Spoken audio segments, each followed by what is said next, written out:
Previous sessions पर हमने clustering के हवाले से बात की कि एक्चुअली हायरार्किकल क्लस्टरिंग के अंदर एग्लोमेरेटिव अप्रोच क्या है, और उसके साथ ही हमने बिल्कुल ब्रीफली देखा था कि उसी हायरार्किकल क्लस्टरिंग के अंदर हमारे पास दूसरा जो वे है या दूसरा अप्रोच है वो डिवाइसिव अप्रोच है।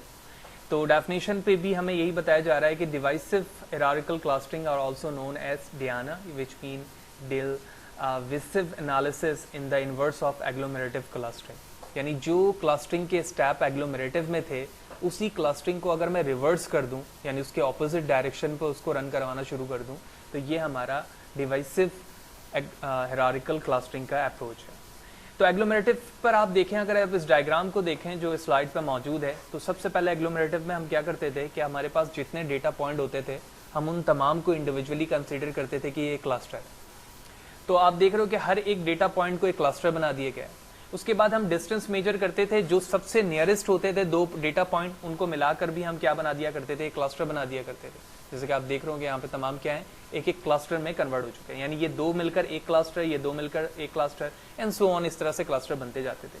फिर आपको पता है कि वो सारे क्लस्टर मिलकर दो क्लस्टर में कन्वर्ट होते थे और एट लास्ट जाकर वो क्या होता था कि सारे क्लस्टर मिलकर एक क्लस्टर में बन जाया करते थे।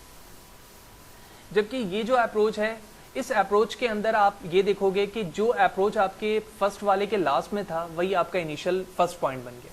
यानी आप देख रहे हो कि तमाम जो डेटा पॉइंट है हमारे पास वो इंडिविजुअल अलग अलग क्लस्टर्स नहीं है, बल्कि तमाम क्लस्टर, तमाम डेटा पॉइंट मिलकर क्या बन चुके हैं, क्लस्टर बन चुके हैं। ठीक है।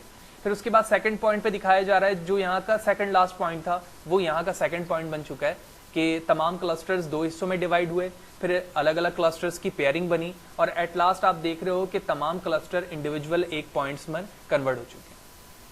तो जो एग्लोमेरेटिव अप्रोच था उसको इन्वर्स कर दिया गया डिवाइसिव हायरार्किकल क्लस्टरिंग में। मजीद अगर इसके अंदर अंडरस्टैंडिंग के हवाले से बात करें तो जो हमारा सेकंड स्टेप था जिसके अंदर हम ये कंसिडर किया करते थे कि एक्चुअली नंबर ऑफ, यानी ऑप्टिमल नंबर ऑफ क्लस्टर्स का हमें कैसे पता चलेगा, तो हमने ये देखा था कि वहाँ पर हम डेंडोग्राम बनाया करते थे और डेंडोग्राम के जरिए से देखते थे कि जो कट ऑफ पॉइंट होता था वहाँ पर हम कंसीडर करते थे कि जितने लाइनों को वो स्ट्रेट लाइन कट कर रही है इतने नंबर ऑफ क्लस्टर्स होंगे। तो ये जो डेंडोग्राम के अंदर नीचे पॉइंट है जो हमारे पास, ये हमारे इंडिविजुअल क्लस्टर्स को शो करता है, फिर इसकी पेयरिंग होती जा रही है और एट लास्ट जो आप सबसे डेंडोग्राम में लार्ज ब्रैकेट या बॉडी देख रहे हो, ये आपके तमाम क्लस्टर जब मिलकर एक क्लस्टर बना रहे हैं उस चीज को इंडिकेट कर। तो डिवाइसिव में आप देख रहे हो कि वो अप्रोच जो नीचे से ऊपर की तरफ एग्लोमेरेटिव में जाती थी अब वो टॉप से बॉटम की तरफ आ गई है। तो जो अप्रोच एग्लोमेरेटिव में थी वही चीज डिवाइसिव में भी इस्तेमाल करेंगे, लेकिन आप सिर्फ बेसिक डिफरेंस देख रहे हैं कि वो क्या हो चुका है, सिर्फ ऑपोजिट डायरेक्शन पे चल रहा है। बेसिक डिफरेंस की बात करूं अगर, तो एग्लोमेरेटिव के अंदर बॉटम अप स्ट्रेटेजी है। ठीक है, नीचे से हम ऊपर की तरफ वैल्यू को काउंट कर रहे हैं। Each cluster start with only one object, हर एक क्लस्टर जो है इंडिविजुअली तौर पर एक क्लस्टर को रिप्रेजेंट कर रहा है।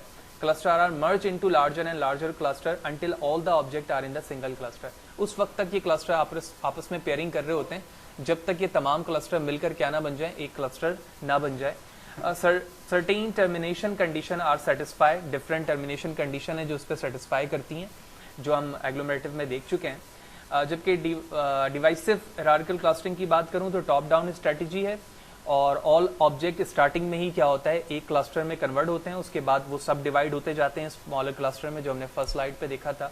और each object form a cluster on its own, हर एक क्लस्टर जो है वो एक ऑब्जेक्ट जो है वो फॉर्म एक क्लस्टर में इनफरादी तौर पे खुद हो रहे हैं।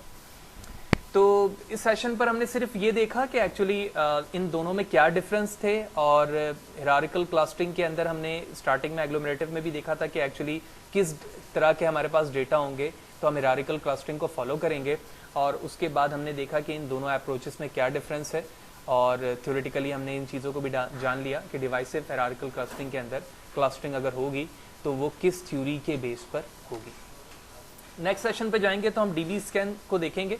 ये हमारा थर्ड क्लस्टर होगा मशीन लर्निंग के अंदर कि एक्चुअली डीबी स्कैन क्लस्टरिंग क्या है और ये किस तरह से वर्किंग कर रही होती है। जो प्रीवियस सेशन पे जितनी चीज़ें हम मैनेज कर चुके हैं वो मेरे ब्लॉग पर मौजूद है उसके कोड, तो आप यहाँ से आकर भी उन तमाम कोड को कॉपी पेस्ट कर सकते हैं।